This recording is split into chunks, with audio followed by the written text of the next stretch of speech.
Hello, do we have audio now? Hello, do we have audio now?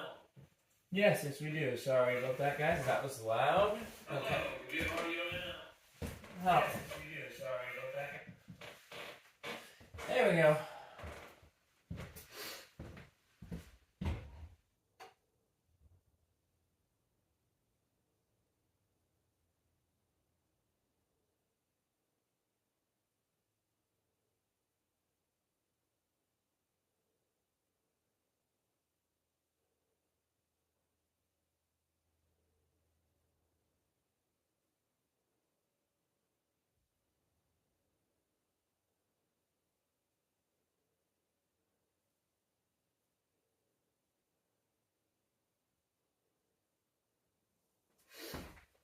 All right, welcome everyone.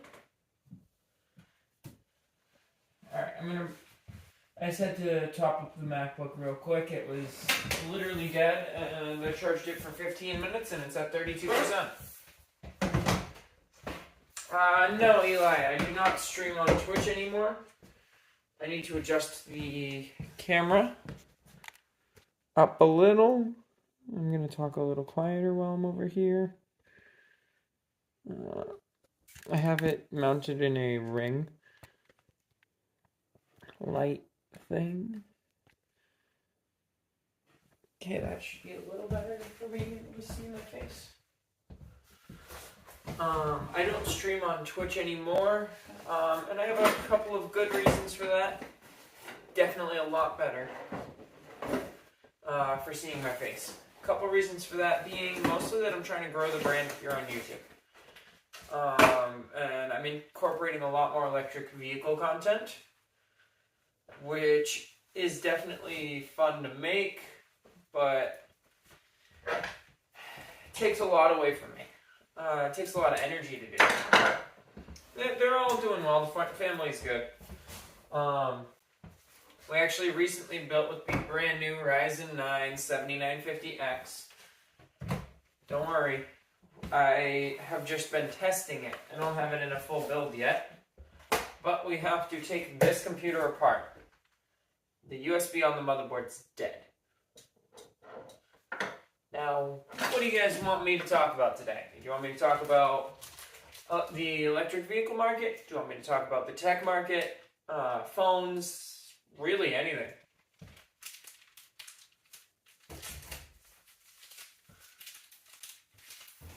I've got quite a lot of opinions and I've got quite a lot of time to chat.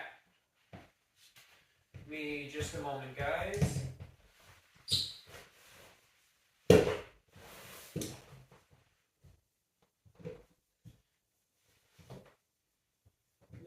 I dropped my phone twice in the other room.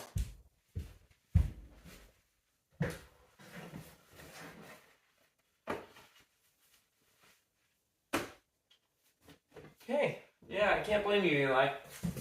If it's doing what you need it to, then no reason to upgrade. Alright, so I literally built this last night out of the back of my car at a car show.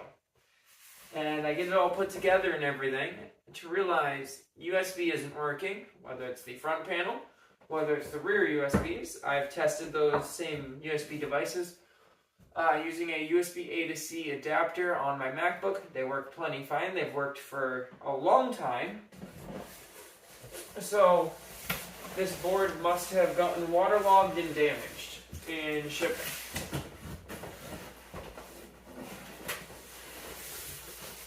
Which is, the reason I say it has water damage is because the box is, box literally looks like this on the other side. 5000 series has already started going out end of life. Okay, sounds good, Mark. Thanks for joining in.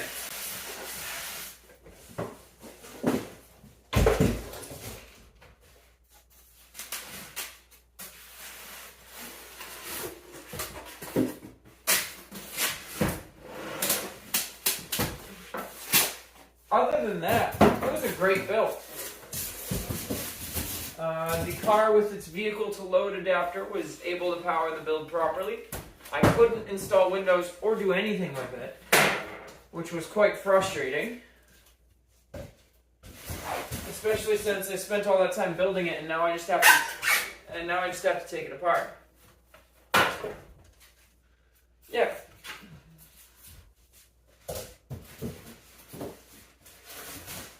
I don't know, Eli, I'm mostly just saying that pricing's gone up $20-30 from its all-time lows.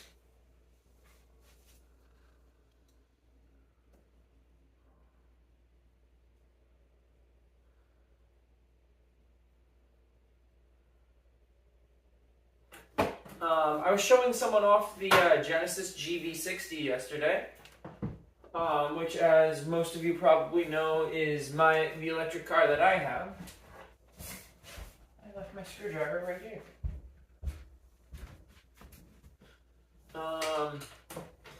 And it was nice because a lot of people got to see it powering a stage light, which I have actually forgotten to turn on. So let me get it plugged in and turned on for all you guys so we get a little bit better of lighting in here. Just having a single set of overhead lights is not great. Let's see how that looks.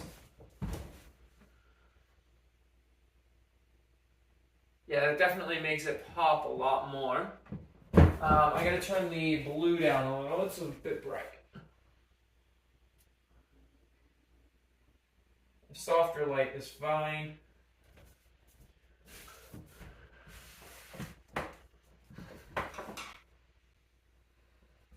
It's a little bit less harsh on my eyes.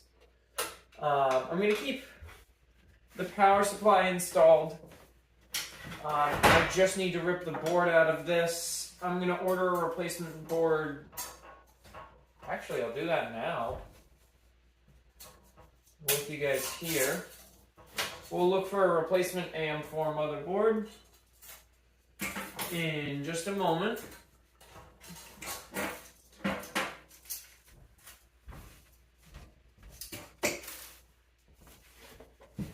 Yeah, lighting looks great. I could always bring down another light and put it on that side, but I think boxed in like it is right now is great. Let me just take a look at Amazon real quick for X570 boards.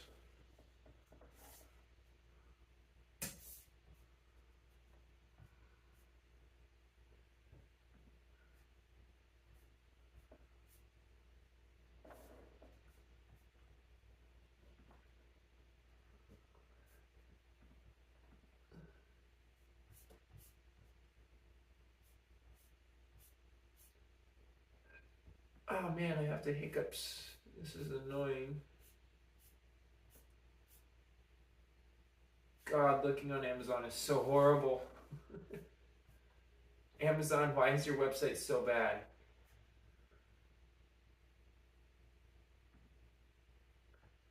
I used Acceptable for $92. I will take that and I will purchase that, I think. Let me look for one more second real quick.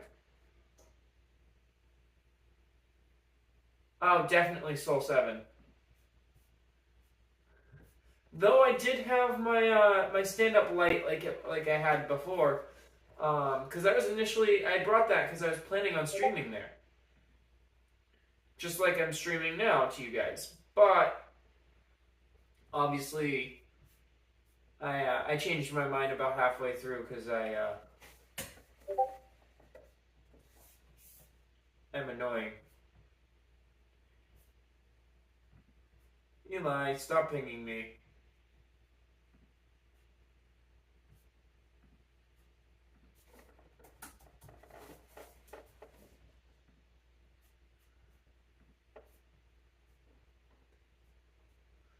Just taking a look to see if there's any better deals on any of the X570 boards. Looks like that's probably going to be about the best one.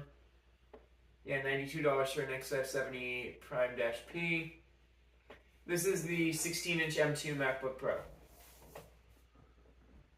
Or not M2, M1 Max. I'm so dumb.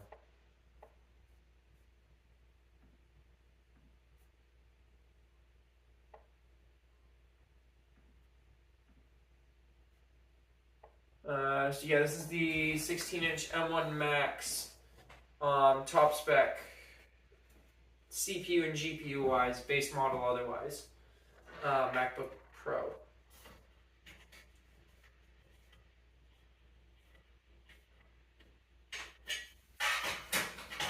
Now, as far as electric vehicles go, I love the technology. The vehicles are ready for prime time. The public charging infrastructure isn't. Now, for a lot of people, that doesn't matter if the public charging infrastructure is ready or not. And there's a couple of good reasons for that. I'm going to get into them in a minute. But first off, I've got to unplug some cables from this. I'm going to start with the CPU 8-pin.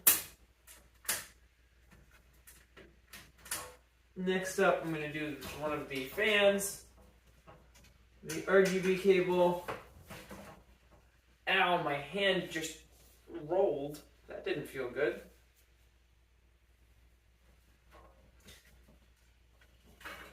We're going to remove power supply cables from the graphics card and pull them out from the bottom of the computer as well as the USB 3.0 header. Okay.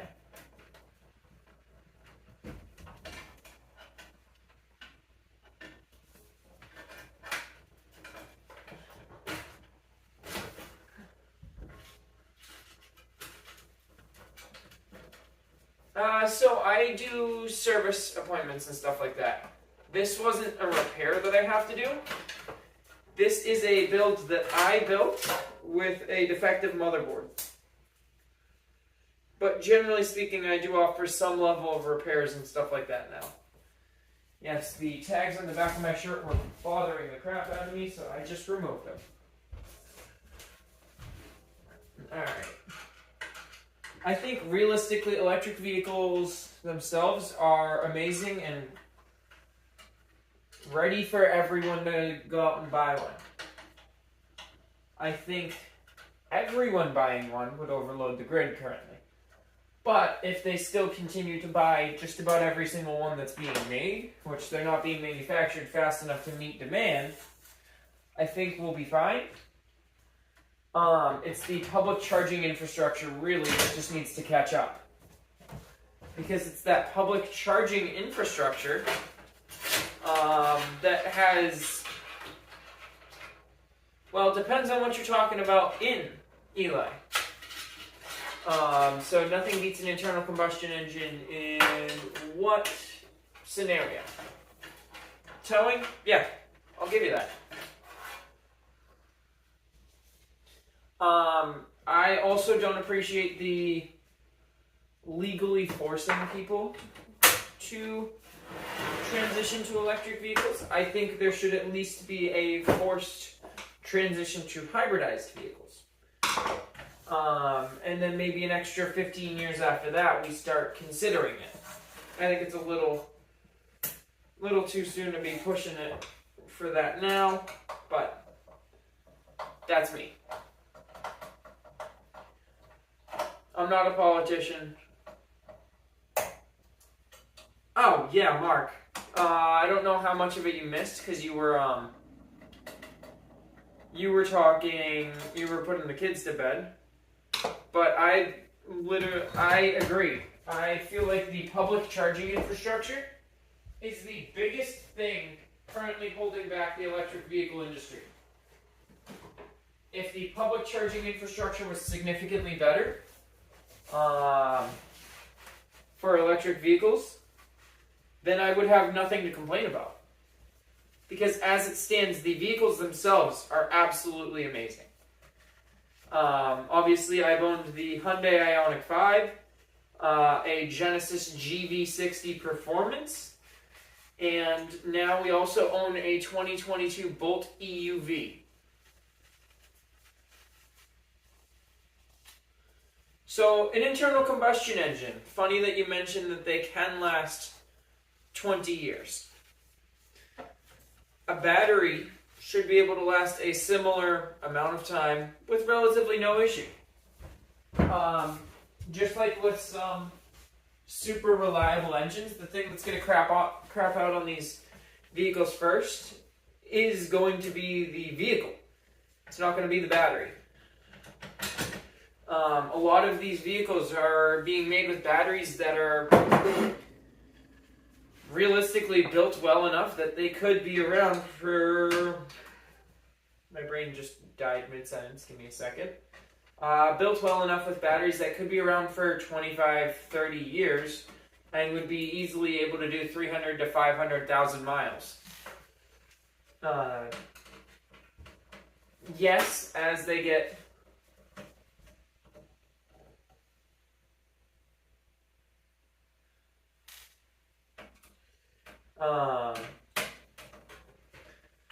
as the vehicles age and everything, the battery will have a less usable range.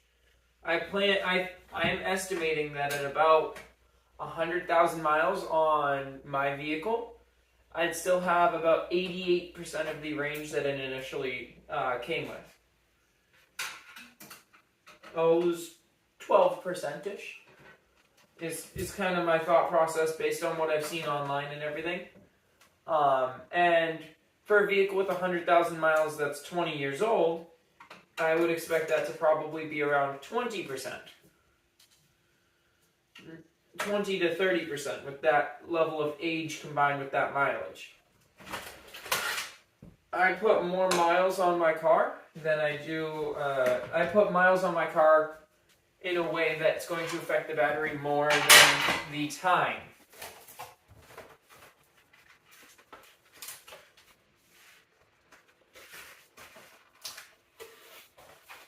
So, Eli, on that note, here's the realistic thing. Yes, an electric vehicle can have battery issues. But we're seeing people with 2002 RAV4 electric vehicles. Because Toyota, I don't know if you know this, but Toyota made an electric vehicle back in 2002, 2004. And for those people who have dailied them, some of them have 150,000 miles on them. And they had one of, say, 8 cells go bad in the battery. All they would have to replace, they wouldn't have to replace the entire battery. They would just have to replace that one cell in the battery.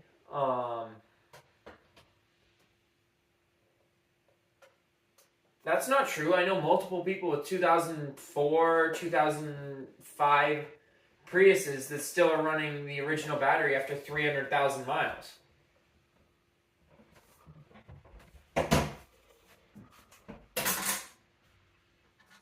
Oh, I agree.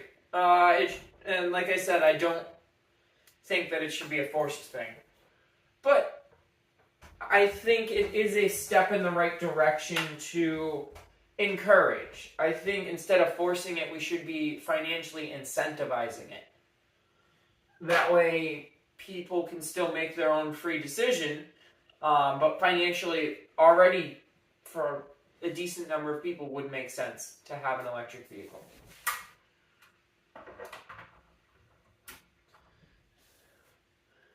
This build was 32 gigs of RAM, a Ryzen 7 5800X, and a RX 6800. I need to go grab a plastic CPU clamshell. I'll be right back and we'll continue this discussion then. But I really appreciate you guys all bringing up these concerns you guys have, because that's what I love to answer. It's concerns regarding any of the policies that are being made.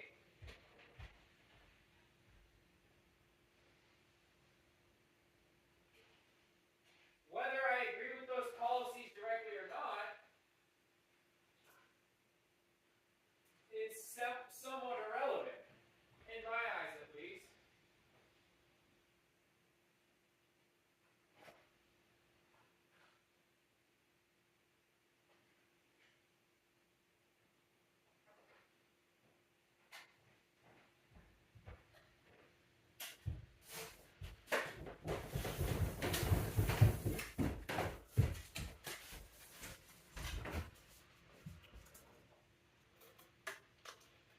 All right, Mark. Good to know.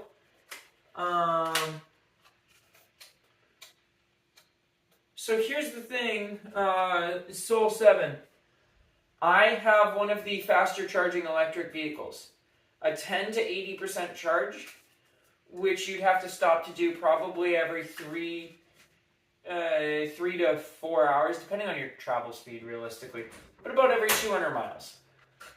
A charge from like dead to 80% would take about 20 minutes, 25 minutes. So if you take that every, we'll call it 3.5 hours, I'll be generous, I'll call it 3 hours. I will say I have road tripped an electric vehicle, and I found it actually quite pleasant. Admittedly, I may be looking through rose-colored glasses, but I have found it quite pleasant to be stopping relatively frequently, because before I was the kind of person where I'd drive no matter if I felt like crap just to get to the destination quicker. And this, I do notice some less fatigue compared to even my RAV4 plug-in hybrid that I have. Circling back to you, Mark. I expect, so I don't have Canada cold winters.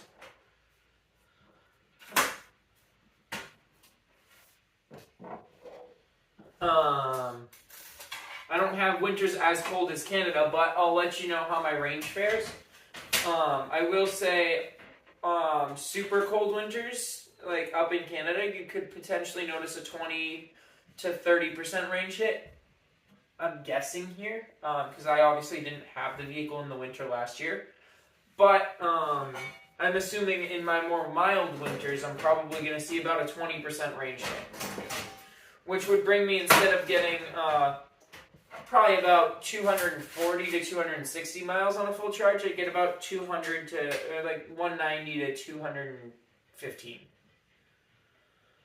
So Eli, big thing with that, all of the newer electric vehicles that are coming out have liquid-cooled battery packs. It's like a computer almost.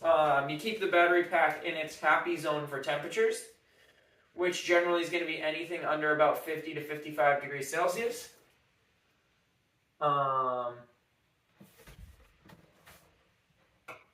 Yeah, Mark, so still reasonable range for daily commutes. Maybe not be quite as practical during the winter for long road trips. I don't know how prevalent those are in Canada. But Eli, they're nice. They are expensive. I will concede that. They are already, very early ones are starting to trickle down into the used market. Any ones that are actually worth buying, it's hard to really give a judgment on that because it's a lot of the older technology ones. Hello, Dallin Zhao. It's a lot of the older technology ones that weren't as well built that have started hitting the used market at reasonable pricing. That isn't, for another $4,000 you can go out and get a new one. Admittedly, that's most things at the moment. You're not gonna find a vehicle that's 2-3 years old. I remember seeing this on a Mr. Easter video and I didn't actually believe it. But yes, the Vengeance Ram does have a appeal on it. As far as road tripping, I've noticed no issues. So for example, I wanted to drive down to, I live in New Hampshire and I wanted to go to Washington, D.C. I'll admit, yes, it's a pretty great route for electric vehicles anyways because there's a stop every 20 miles. If I wanted to stop, I could say, hey, I'll stop here or I'll make it to the next station, whatever. Similar to rest stops.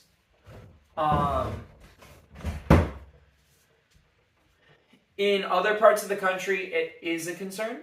But a lot of people who live in rural areas, you have your home charging and everything, so you always start the day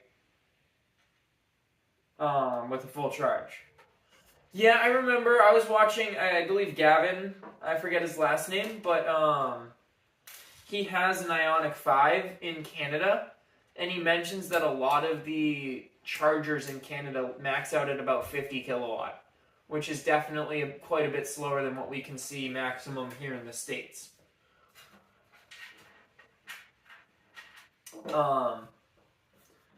As far as pricing goes, Eli, there are some electric vehicles that have come down all the way to the. I was just looking at one that's at $3,500. No, it's not a great road trip car or anything like that. It's a great city commuter. But it's a full-blown car that's an electric car with a battery pack and everything, ready to go for $3,500 on Auto Tempest right now. Sure, it's a 2010. I think it's got 70,000 miles on it, and I don't know what the range on it is because I didn't look into this that much. I saw it got posted in my chat earlier. But there are some electric vehicles that are around that $3,500 to like $7,000 price range.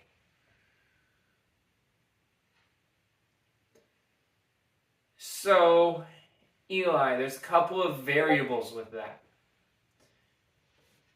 Towing, as I said earlier, towing highway speeds is dominated by internal combustion engines, and that's not going to change anytime soon.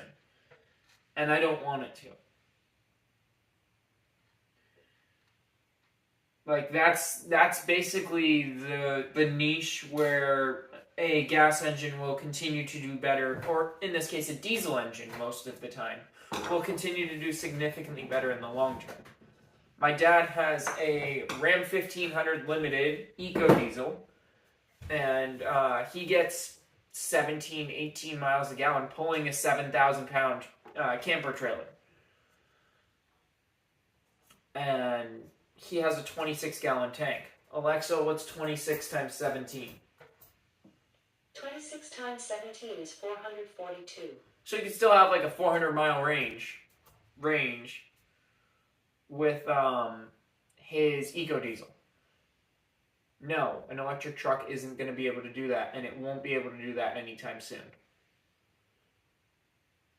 Where electric trucks make sense is the fact that 90% of truck owners don't actually tow anything at all across the course of a year, or if they do, it's once a year.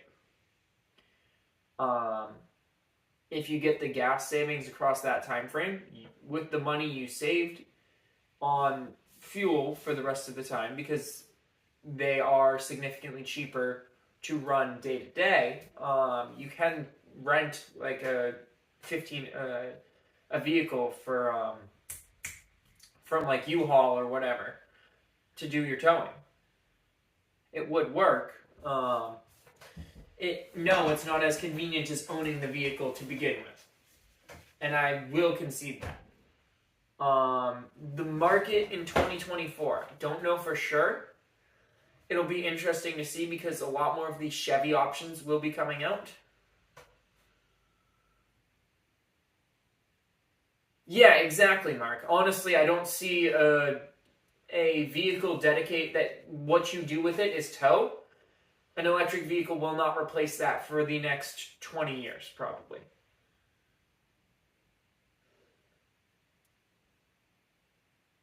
So, when you're talking combustion engines,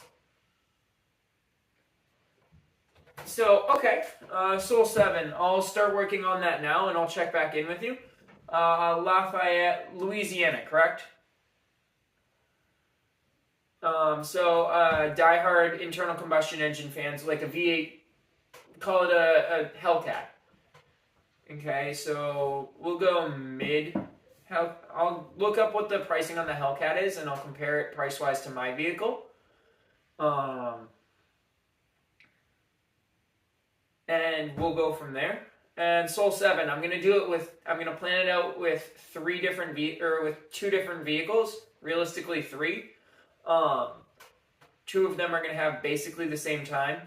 Oh no, I'll plan it out with 3 different vehicles. One at a $30,000 price range, one at a $40,000 to $60,000 price range, like $45,000 to $60,000 depending on what trim you get, and my vehicle, which is it's in the $70,000 price range. Does that sound good? I think that's fair to see what the different prices gets you for road tripping time. And mine's probably the top cost one is going to not be the fastest one. That's going to be the middle cost one because that's going to have rear wheel drive instead of all wheel drive. And by skimping out on the second motor, they can... by skimping out on that second motor, they can save... it's more efficient, so it uses a lot less energy per mile. Eli, after I do that, I'm going to check on pricing and speed what a similar Dodge sports car would do at that $65,000 price range. Like what trim Hellcat, or what trim Charger or Challenger you can do. So I'm going to do driving time, and then I'll tell you charging time and time of total trip. I'm going to say you don't go above 80 miles an hour or 110% of the speed limit, whichever is lower. All right, let's see. So Lafayette, Louisiana.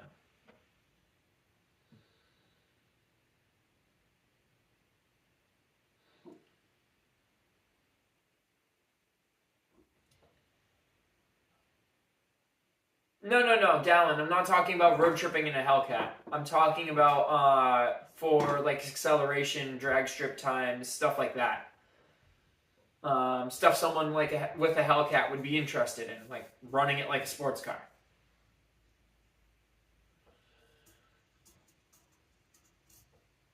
Okay, let me make sure all my settings are set right in here.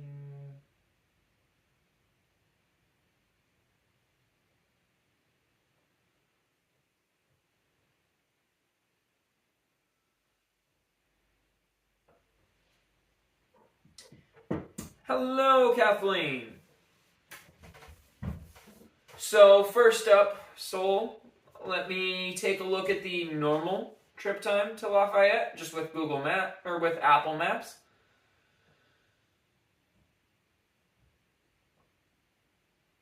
There is. It's pretty interesting to play around with. So it is 23 hours and 36 minutes just if you're just straight up drive, no stops, whatever. Okay.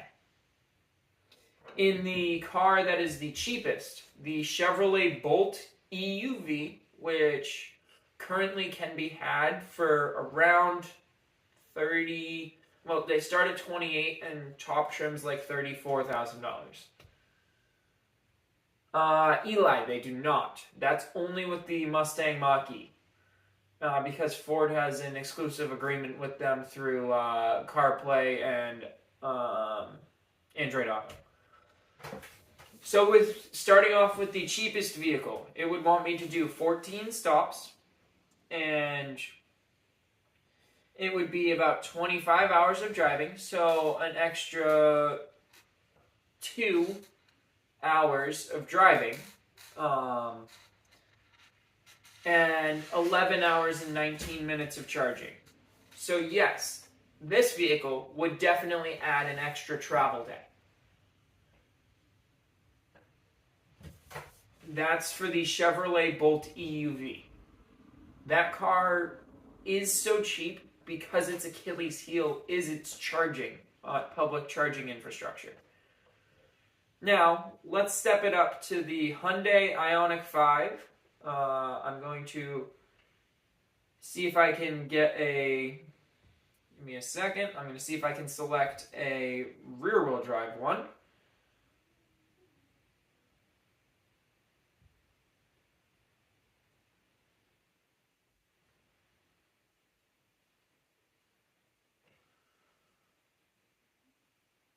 Yes, Mark. So that vehicle has Android Automotive.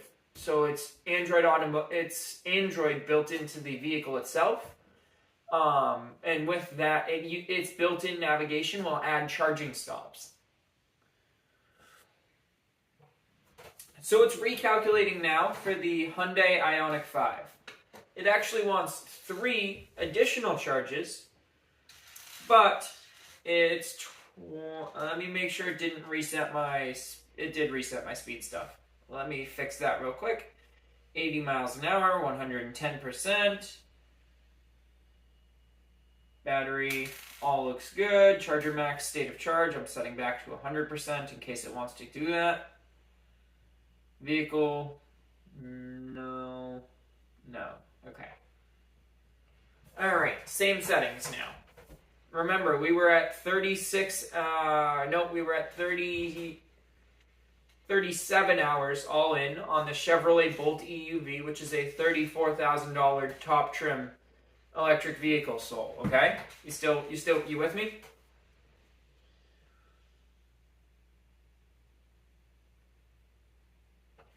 The Hyundai Ioniq 5 adds about an hour of driving, so it's 2 hours and 52 minutes. It's about an hour and 20 minutes longer of driving time, and it's 3 hours and 6 minutes of charging.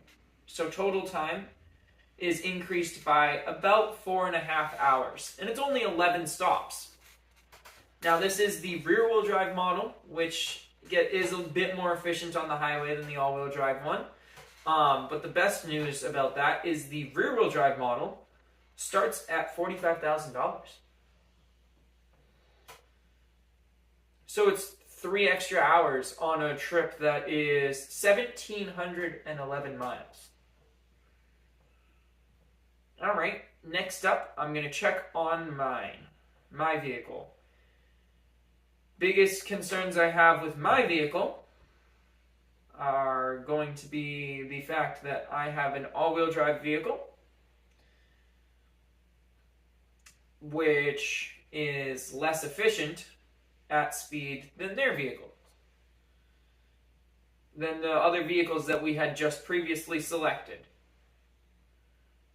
Ioniq 5 is 28 hours total time. 28 hours total time compared to 24 for no stops at all. Now, it's a little deceptive because you're going to stop some anyways with a gas vehicle, and that I don't have a way of directly calculating. But if you say it's 1,700 miles, say you get 400 miles to a tank, you'll have to stop 4 times.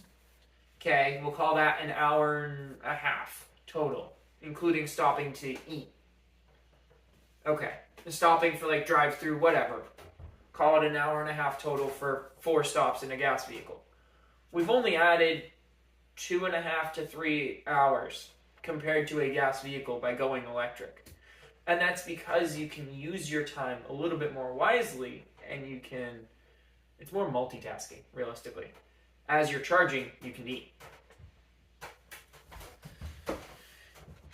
Alright, so with my vehicle compared to the Ioniq 5, which is the IONIQ 5, I get, let's take a look and see. I get a spinning icon. Yes, Kathleen. So the Chevrolet Bolt EV and EUV start at about $26,000 for the base model Bolt EV. You add about $2,000 more for going with the EUV. Soul 7. It is about an extra hour and a half for my vehicle, which is less efficient on the road. About the same travel time, maybe an extra 10 minutes or so, because you got to stop a couple more times, and about half an hour to an hour longer charge time. So I'm at 29 hours and 20 minutes, when the Ioniq 5 was at 28 hours.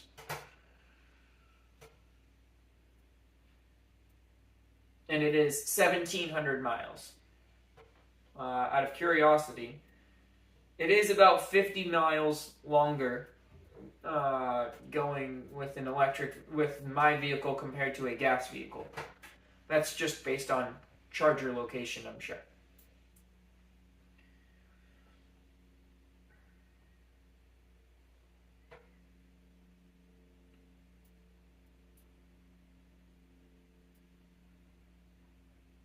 Distance-wise, it is a decent amount longer. It's probably, that's,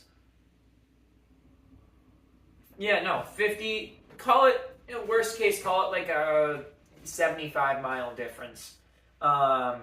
Depending on if you have to reroute, blah, blah, blah, blah, blah, and that stuff.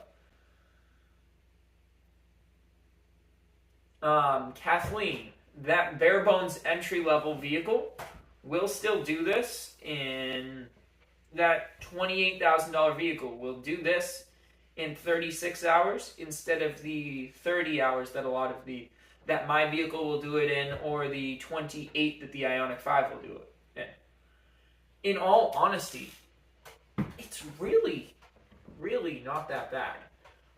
In my vehicle and the Ioniq 5, I'm just going to take a look at the stop times and tell you guys what I see. First one's 10 minutes, 13 minutes, 24 minutes, 30 minutes, 20 minutes, 6 minutes, 20 minutes, 13 minutes. The longest one on my vehicle is 30 minutes. I do have one in my hand. I use a D-brand case. No, we're not sponsored, much as I'd love those crapheads to sponsor me.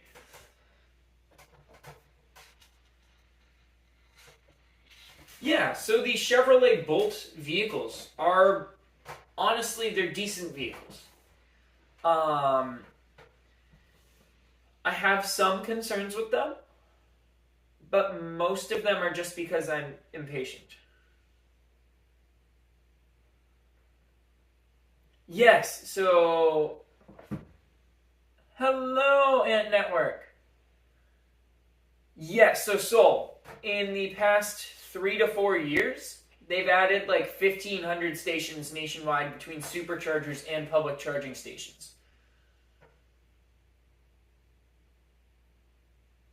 Kathleen, I really want to show you my girlfriend's car now, because that's the Premier EUV, which has a base sticker of about $32,000 now. The trim we got was about $34,000.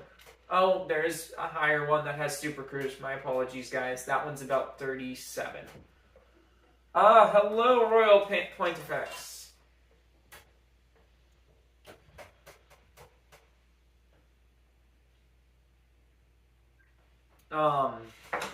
Honestly, I love just talking electric vehicles and everything. I actually was showing someone my Genesis earlier today and yesterday, and that person has the all-electric Mustang, which Ford gave the Mustang name for marketing reasons. I think it would have sounded much cooler just calling it a Mach-E, the Ford Mach-E, all-electric thing. I think it could have stood on its own, but hey, Ford did what it decided to. So Kathleen, when are you getting a gaming computer from me?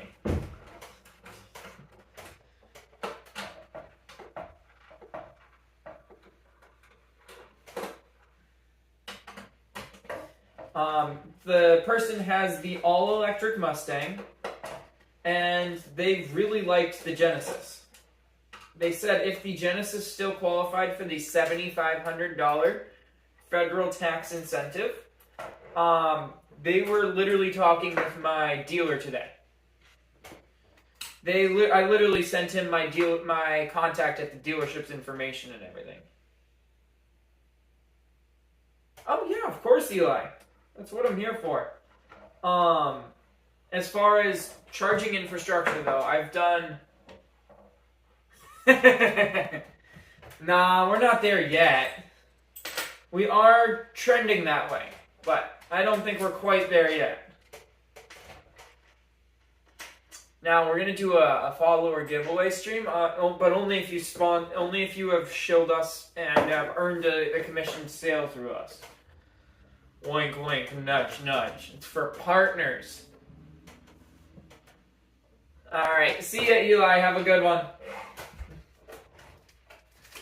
I'm kidding, guys. Please don't let your blood pressure rise because I just said that.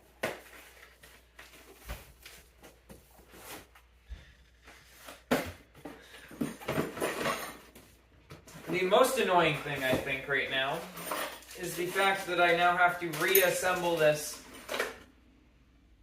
That is true.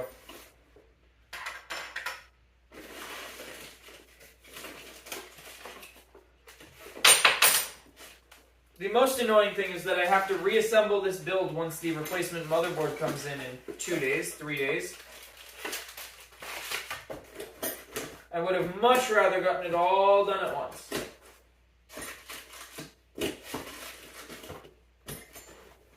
But,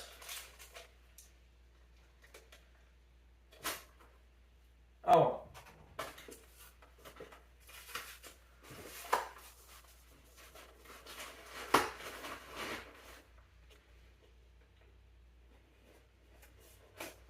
Yes, Dallin, I have purchased something from. It was a MSI Gaming X Trio 3080, as well as a Furtherwind 33080 Ti. I think I bought multiple things from you, right? Or was it just the one? I don't know. Man, my sources for all my hardware is very fuzzy at the moment.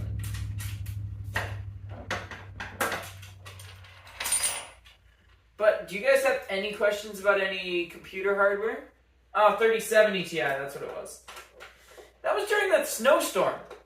And I literally got stuck not very far from your house, I think. No, that was a different guy. I'm an idiot. I've bought so many things off so many people. No, it was the snowstorm. Was it the snowstorm?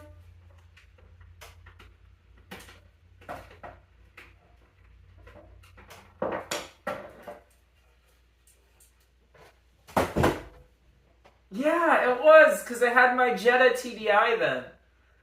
Oh, Jesus. I had to back that thing up the hill. 5600X 2060 Super is a good combo. Yes, your garage was not finished yet. I remember now. Alright, so we've got our 1TB NVMe out. We've got our memory out. Our cooler is off. We've got all our mounting hardware for our cooler still, which is good news.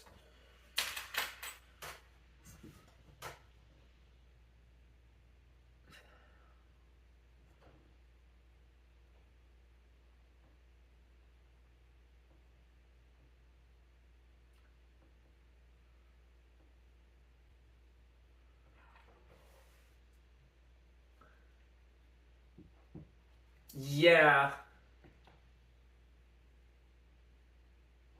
Yeah, Dallin, I'm sorry about that. That was a cluster. 80-something gigs of RAM. That's not much. I mean, it's a lot for a single computer, but overall, in the grand scheme of things, that's not much. Graphics cards crashed. Like a lot. Like 3080 Ti's are $780. That's part of why yeah. Yeah, do you water cool? That was also a Gaming X Trio, right? So you could water cool it and keep your water block.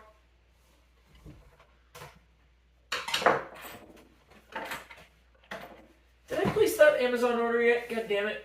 I did.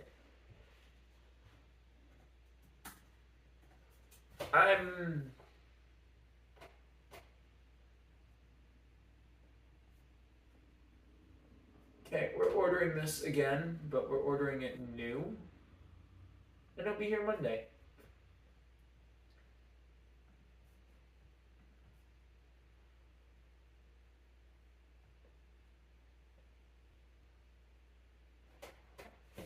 Oh, wait, what? Why? Why did he swap 1-to-1? What, is he dumb? God.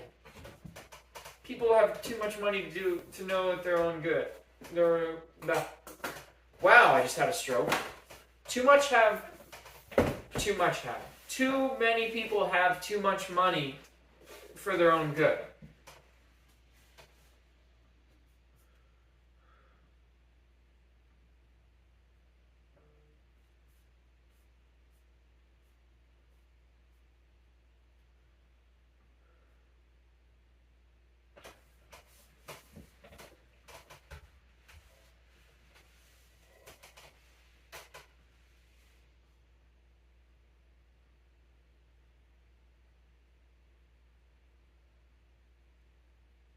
Holy crap, it's already 9:45?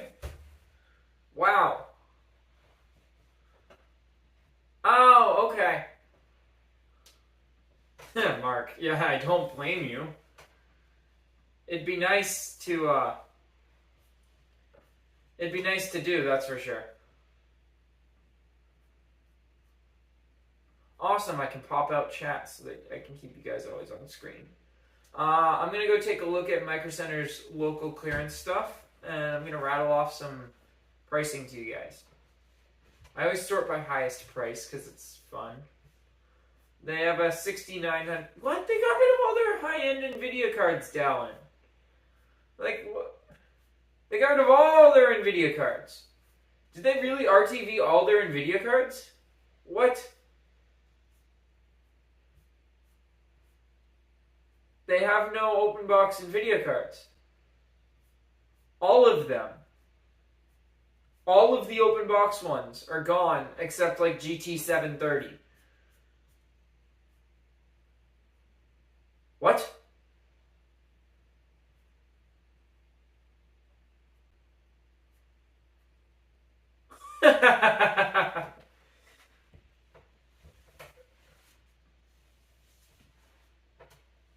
Yes, that was me.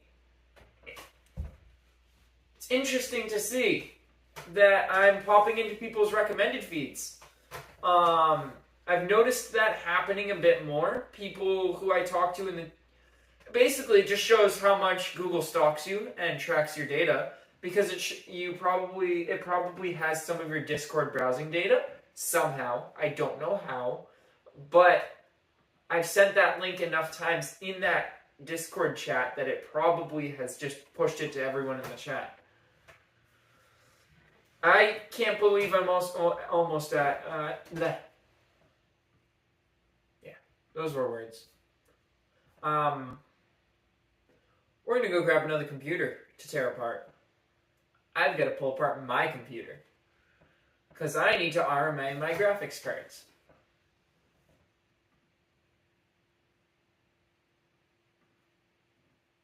Yes, that's exactly why I've shared it enough times. I've shared my stuff enough times in that chat that it sees that people in there sometimes go and watch it.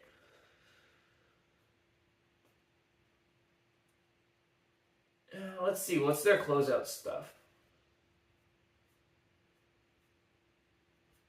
Let me take a look at their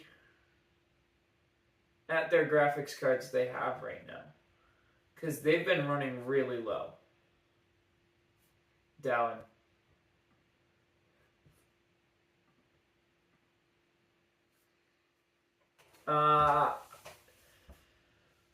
So what do you guys think? Do you guys think I should... Dallin, do you think they're going to do a shuffle, or do you think they're going to do first come, first serve on the 12th?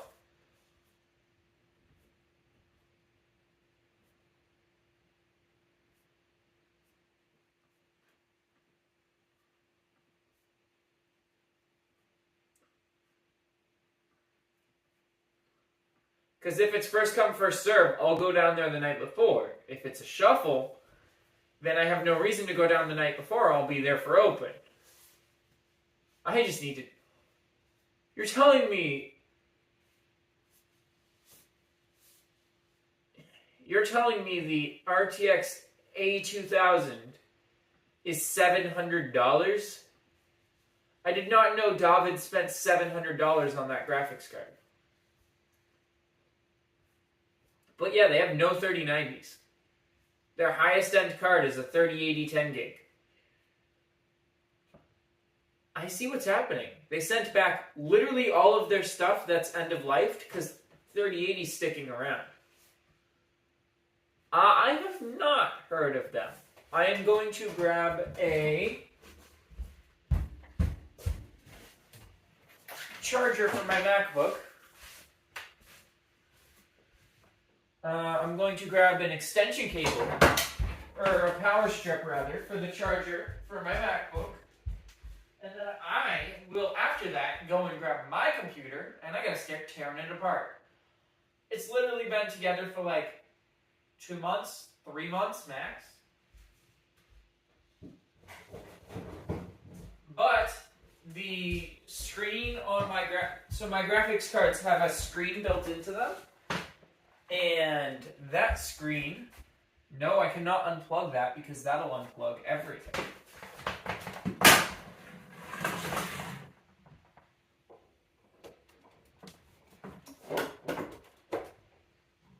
That screen has some burn-in on it because it's an OLED display.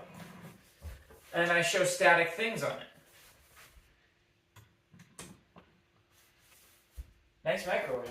What? Oh, over there, yes. So I should probably clean this stuff up before I go try and struggle bringing my giant-ass freaking computer up here. My computer probably weighs about 25 pounds. No. This computer weighed 35 pounds. My computer probably weighs close to 100 pounds.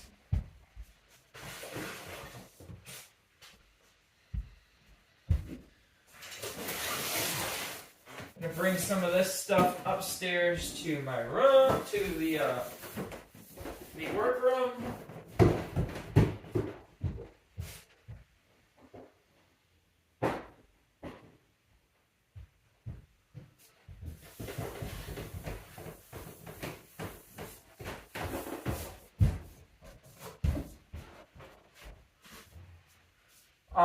So I am using a Pixel 6 for this.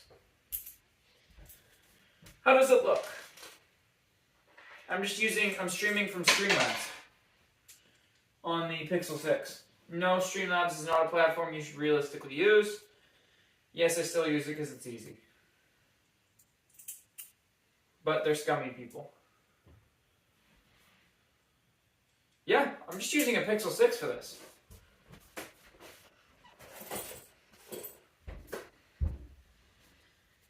Is it actually doing really good autofocus with distance?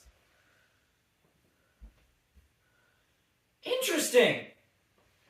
Let me pop this chat back in so I can see.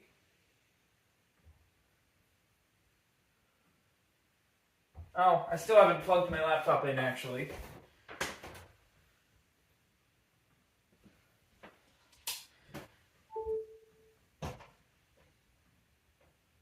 Okay, I'm gonna walk off screen. I'm gonna see if I can see where it decides to focus on.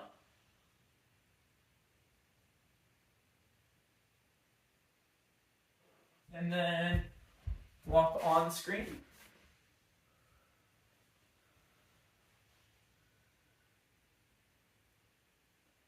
Yeah, that looks actually quite good. Good job, Pixel Team.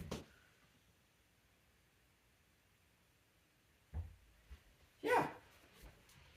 That looks really good. Alright, good job, Pixel Engineers. You did a good job with the stock Pixel 6. Trust me, I know the Pixel 6 Pro is screwed. The regular Pixel 6 might actually be a decent phone. I'm going to be the Google advocate for my store, so I'm probably going to end up getting a seated device. You think it'll be first come, first served, Alan?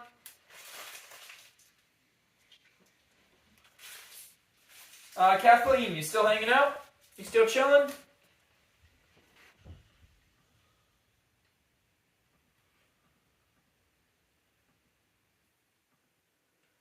Nice, nice, nice.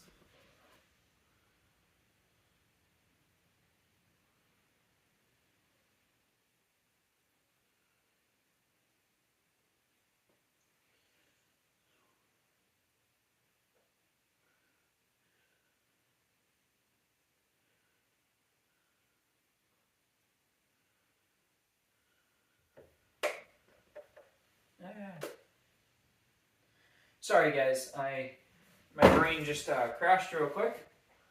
Looking for cars is way more fun than it should be.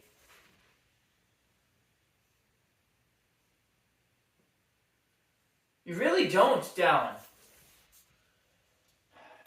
I don't know what to do. I'm thinking of getting a hotel room right across the way.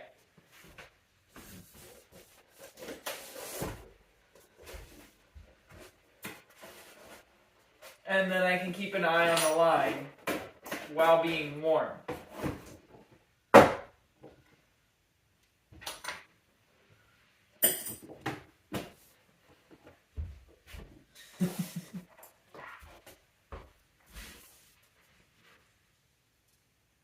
Yeah, but like my goal is a 4090 rather, to walk away with.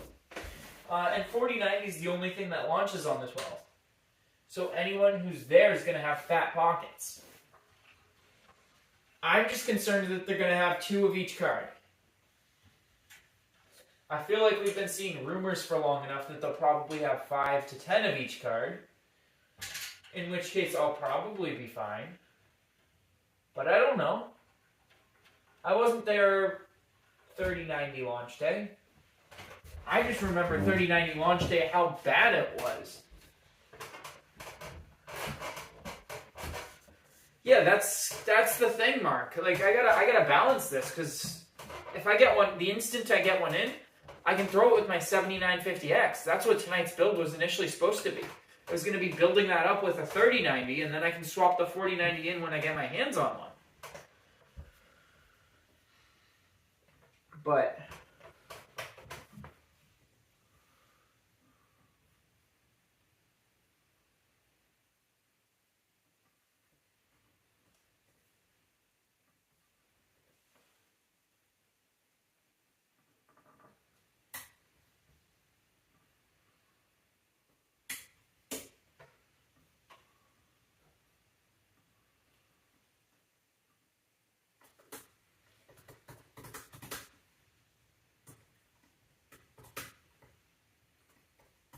sorry, I need to reply something. Yeah, I don't know. I mean, they...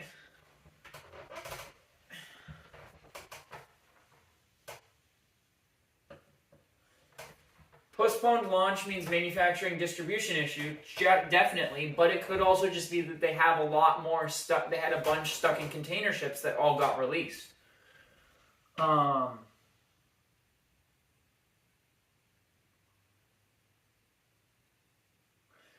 Dallin, here's the thing.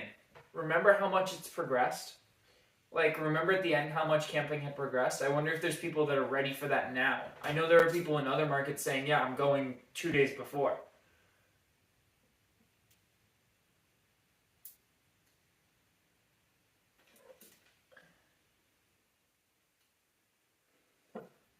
A lot of people are going to need bigger cases. I'm building this with a Corsair 7000X so that I can stick a 420 millimeter triple 140 fan cooler on this. Like that's what's going on here. It's a Corsair H170i. I've never used a 420 before on the CPU. It doesn't even appear to be able to tame the 7950X, but it's going to be the closest thing I've got short of full custom looping it. And I don't know that I can just straight up full custom loop it instantly.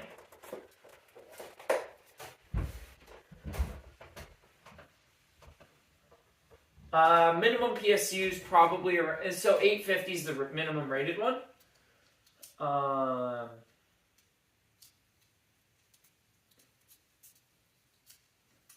I'm going to be using minimum 12 to 1300s probably. Well, no, 3090 Ti's, I was getting away with thousands. I did one with an 850, and I would not do that again. But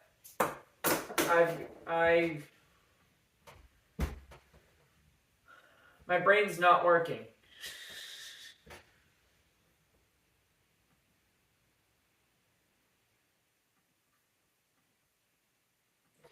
Yeah. So here's kind of my thought process. I plan on using minimum about 1200 watt power supplies with it. It was a 850 watt Platinum Seasonic. So, but then I was like, yeah, no, this doesn't feel right. That's the minimum rated one. I'm probably going to use...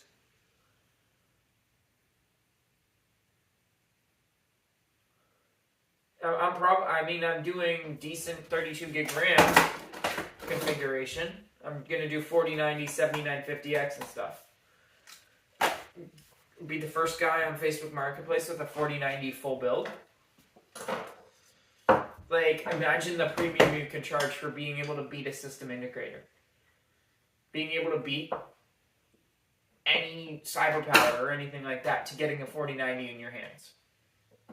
Someone could, on launch day, go out and buy my system with a 4090. That's my goal. I also want to mess around with it because it's a 4090 and I want to mess around with the fastest of the business. But circling back to electric vehicles and just tech, we'll talk more about electric vehicles now.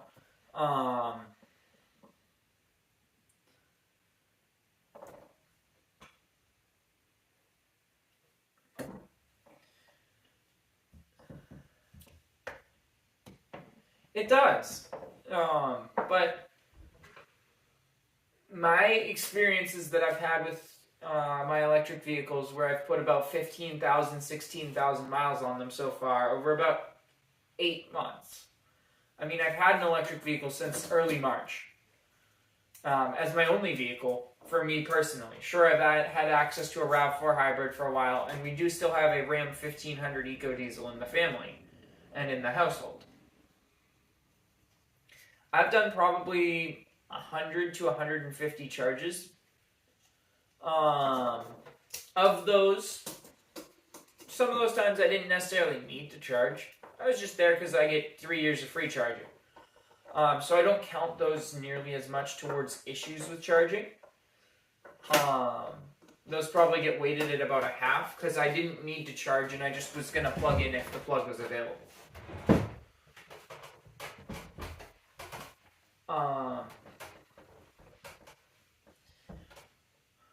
With that in mind, I've probably had issues 2 to 3% of the time. I do complain a lot on my shorts and everything. A lot of the time, that's because more recently, like even the past month, I've noticed stations are filling up.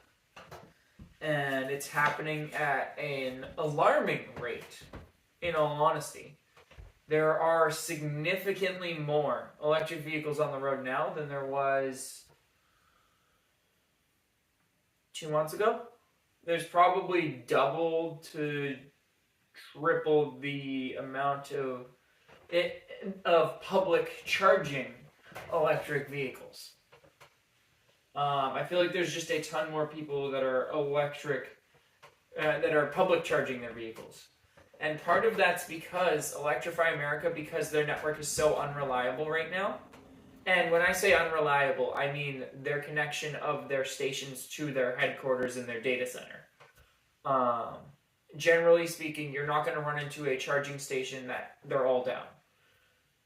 It can happen. It's extremely unlikely. It hasn't happened with me, personally. So Honda is going to have the Prologue or Prelude or whatever it is. They just announced it yesterday. It's the same platform as the Chevrolet Blazer and the Cadillac Lyriq. It's basically a Honda badged Chevy Blazer. They're partnering with GM and everything, and they're paying GM significant royalties and money for that, obviously. It was just announced about 2 days ago. Reason being, Honda's not a big enough company to have significant battery manufacturing deals. They also don't feel like they're a big enough company yet. Well, not necessarily that they're not a big enough company. I think they're going the route of not everybody needs to reinvent the car so not everybody needs to reinvent the engine. If you partner together on vehicles, you can lower overall manufacturing costs. You can both benefit from it, and you're not directly competing, and you can get a bigger engineering bonus by having everyone under one roof instead of competing roofs. No, I think Dallin Zhao was asking why Honda is basically licensing the Chevy Blazer. Um, and realistically speaking, I think it makes sense, especially long term.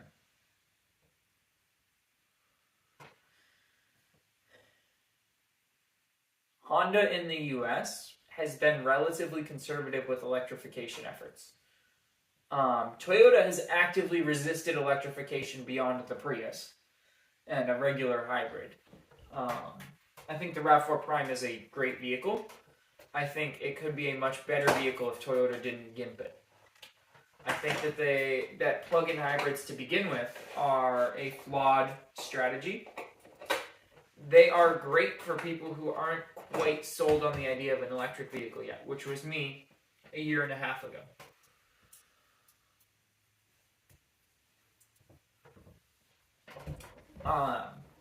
But it's a great stepping stone to electrification, and I will give it that 110% of the time. It's a great stepping stone. You do still have the drawbacks of an internal combustion engine for a lot of these plug-in hybrids. Yes, I have seen the Honda E. It is not a US market vehicle, so to me it basically doesn't exist because I can't go out and buy one. I want to spin these. It's bothering me. I want to spin the fans real quick.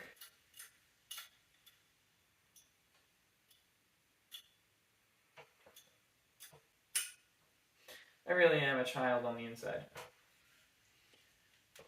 They are still working on electric products. They have actively lobbied against electric vehicle incentives.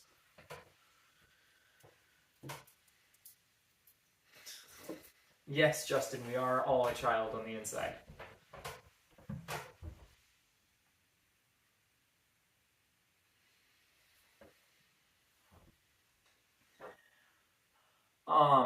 Toyota literally took 6 months to say that they're going to attach the wheel hub onto their BZ4X, which I call the Busy Forks, more tightly. They're going to attach the wheel hub more tightly onto the whatever it attaches to, so that it won't fall off of vehicles again. And it took them 6 months to determine that after doing the recall, where they literally said, "Do not drive your car. Do not drive it to the dealership. We will tow it. We will provide you with a loaner."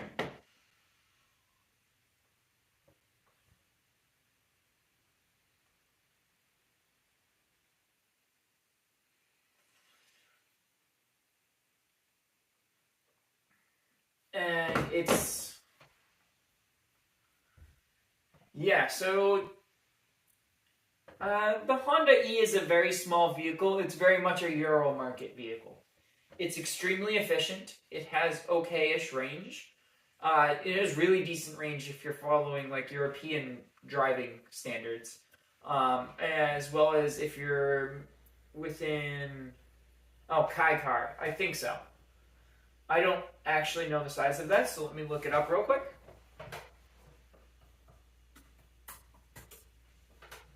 Yes, pretty much.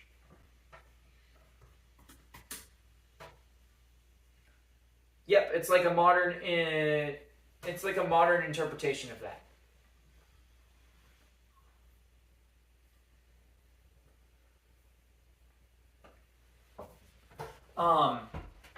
Something we touched on earlier that I didn't really get the time or the willpower to explain fully is electric trucks. I think they're an amazing thing to have out there because of the infrequency with which people actually use them as a truck. People use them as a giant city hauler with a bed. They get a truck because they need to get a truck.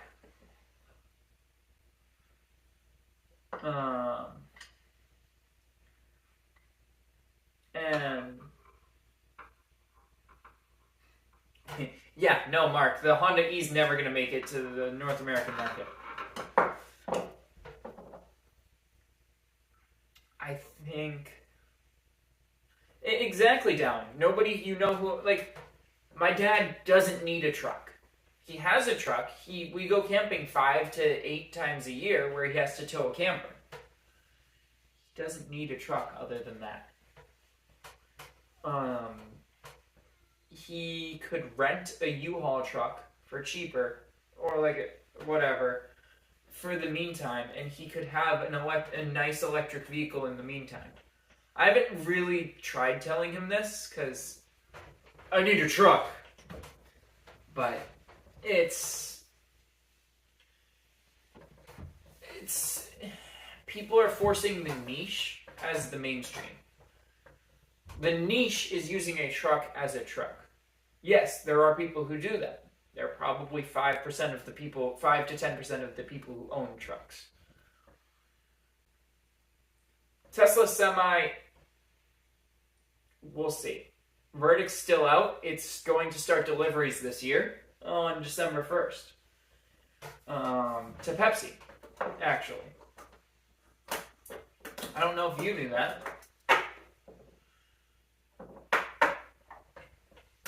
And no, I'm not carrying my computer up here to drain the loop and disassemble. I'm way too tired for that. But I will start cleaning up some more because I have to take care of all of this stuff, get it all brought upstairs and everything tonight. Cybertruck will be coming.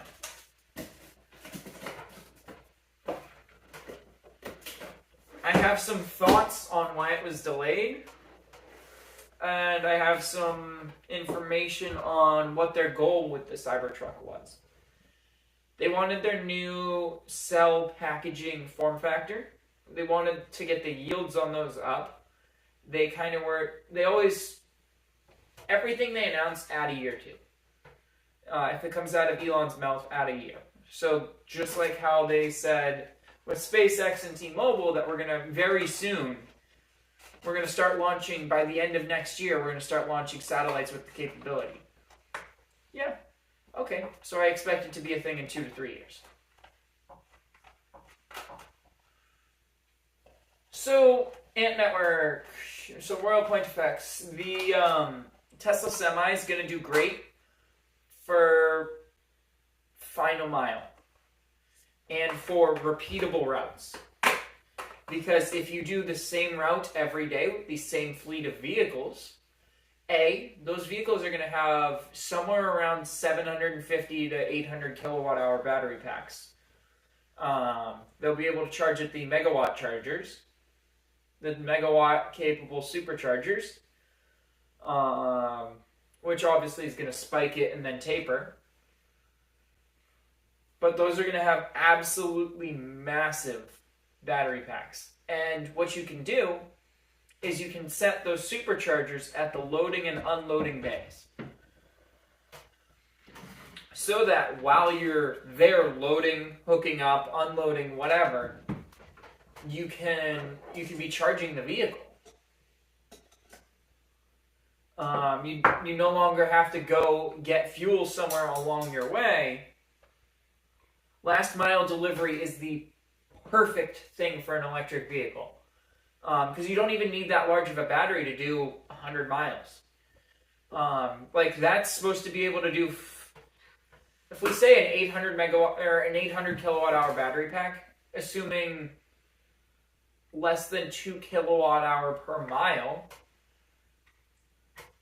even if you go with 2 kilowatt hour per mile, fully loaded with a 86,000 pound total gross weight of truck and trailer. Okay, it's still going to get a 400 mile range. Worst case scenario with truck trailer, full load is going to be about a 400 mile range. And yes, they're working on electric Sprinter vans, though they don't actually have electric Sprinter vans. They are RDVs, Rivian delivery vehicles.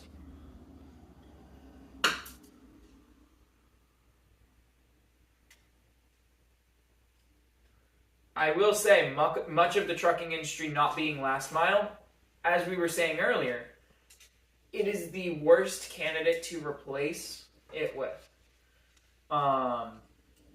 Last mile is the perfect candidate for electrification, as is repeatable routes. So like, not necessarily last mile, but first mile. as well. Hey, it just got unloaded off the ship and now it needs to go to the train station or whatever.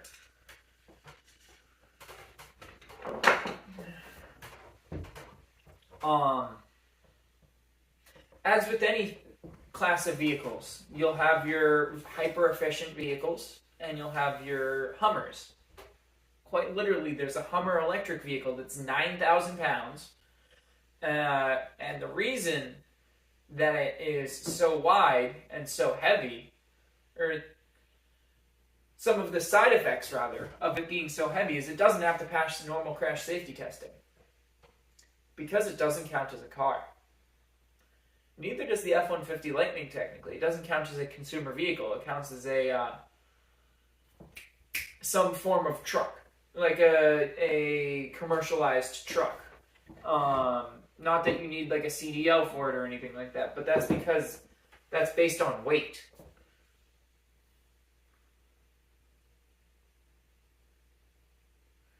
Interesting, Royal. Here's the thing. You don't need a repeatable route, but for example, if you have Walmart store to store, okay, or Amazon store to store, like distribution to distribution center, you can at least do pilot programs, testing it out and everything, and seeing the real world feasibility of this. First, you got to build the vehicle to test the feasibility. But yeah, the Hummer EV is 9,400 pounds, I believe, when loaded with like a human and stuff, normal level of stuff. It is extremely wide.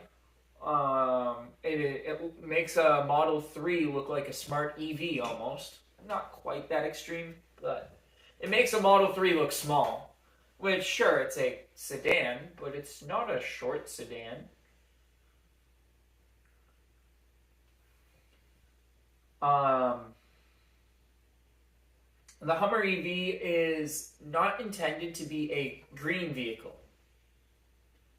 However, if you compare it to gas guzzler Hummers, it is significantly greener. And I think a lot of the news media misses that. The Hummer EV is intended to be a more performant. See, this is where you got to win over this crowd. It's the highest performing Hummer to date. Great, people will line up and buy that for days, weeks, months even. They have 35,000 orders in, I think, somewhere around there. No, they are not making them in any significant amount. Because yes, they suck. GM has struggled with ramping up production on it. I think they make 200 of them a week? Maybe?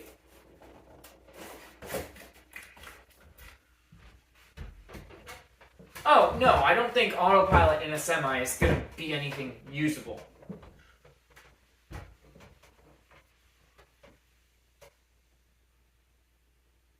Yeah, Amazon literally investing tens of millions of dollars. I think it's somewhere around the range of $100 million into Rivian. Not just for vehicles, but into the company itself. Tells me all I need to know about what they actually see the market doing long term. Yeah, sounds good, Kathleen. It was fun having you in. It was fun having you by. I really appreciated it. If you have any other questions, literally send me any questions about any vehicle or any computer part, anything. That goes for all of you guys. You can find me on the Electric Vehicle Discord, as well as multiple other Discords, but that's probably the thing where I rant the most recently.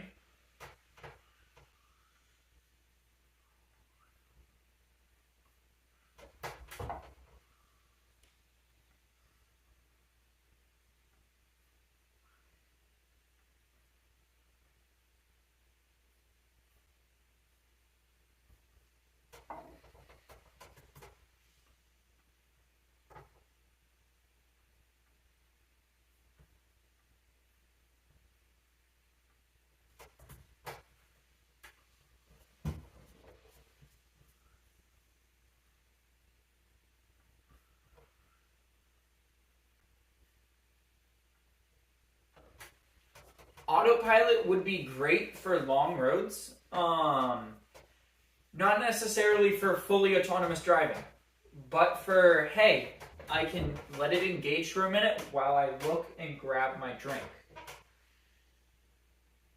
Or, hey, I just need a second to, like, stretch, whatever.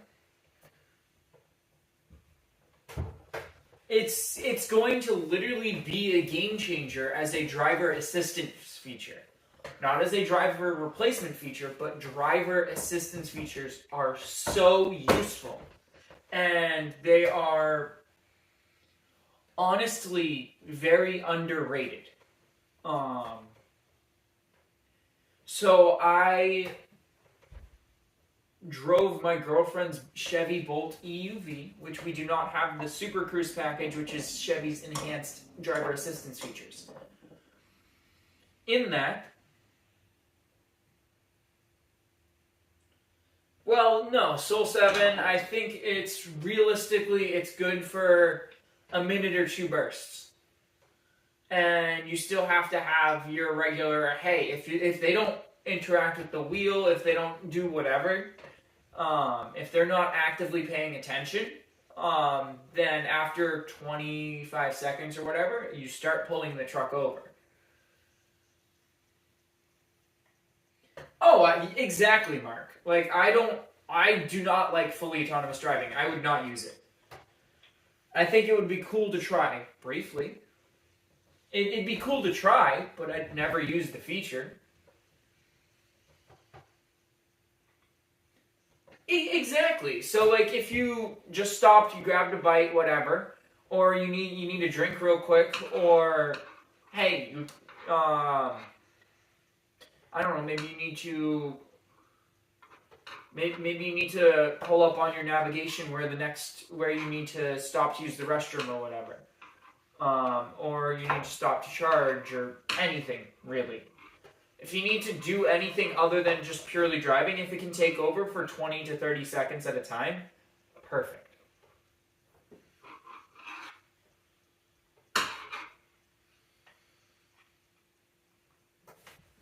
I'm going to carry some of this stuff upstairs, and then I'll be right back, and we can continue this discussion, guys. This has been quite good, and I'm actually really enjoying this. I don't get time to talk about these things in my day-to-day life, and I definitely crave it.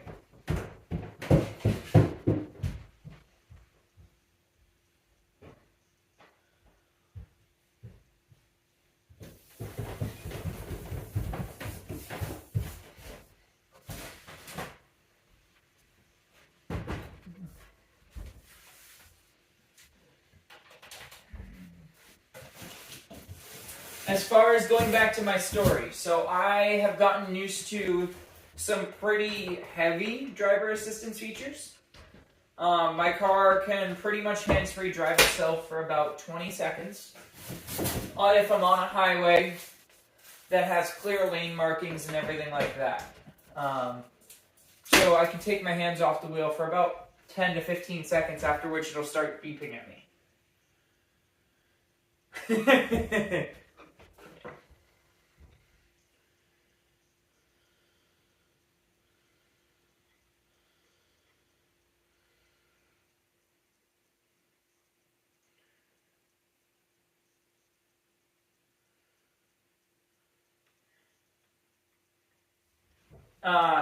So I've gotten used to a relatively strong driver assistance feature. I then drove my girlfriend's Bolt EUV, which has a very weak driver assistance feature. And I noticed a significant difference in how tired. So I drove it for about 2 hours. I did notice a difference in how tired I was after driving it. How much driving fatigue. I apologize for the noises, guys. How much driver fatigue there was definitely different with with driver assistance features compared to not having them.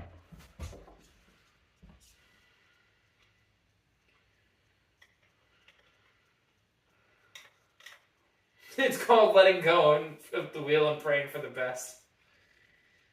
That's autopilot version 1.0.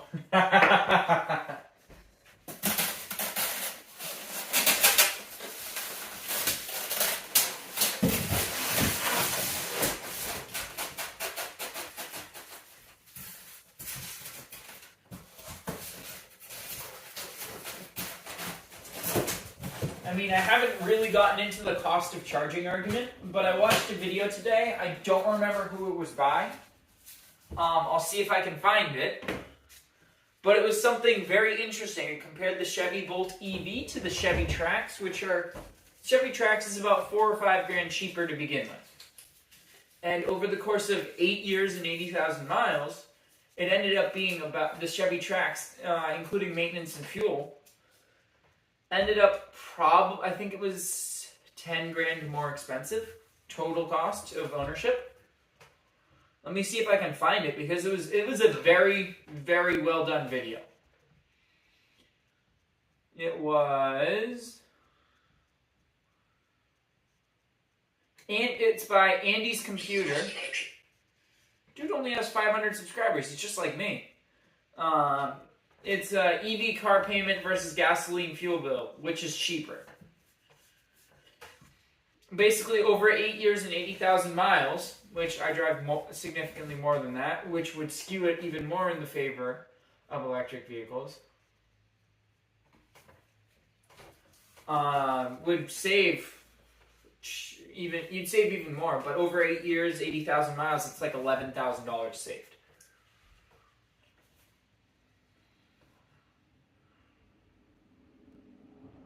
Now, no, I don't know all of his numbers. But I found the video very interesting and I wanted to share it. Interesting, so this does have holes for a GPU support bracket to be screwed onto the end of it.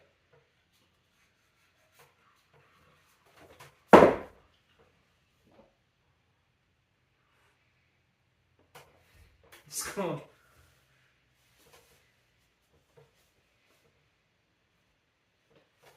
Definitely does depend on region.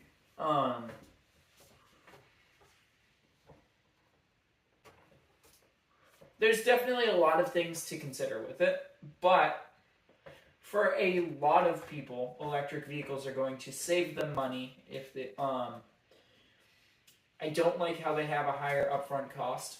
It's definitely a significant barrier to entry.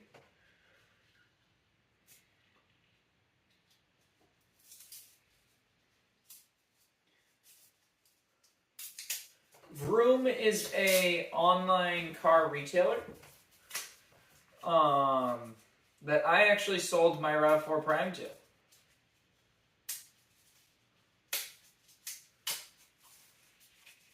Yes, Dallin, that's understood and implied. My brain's running out of things to go over because it's kind of exhausted because I did I went to a car show this morning, talked electric vehicles and everything. Went to worked a 8-hour shift, then came home and started streaming for you guys. So my brain's pretty fried. Did you guys have any additional questions for me tonight? I mean, I feel like I've covered a lot. Hopefully I've opened some of your eyes to some of the benefits, and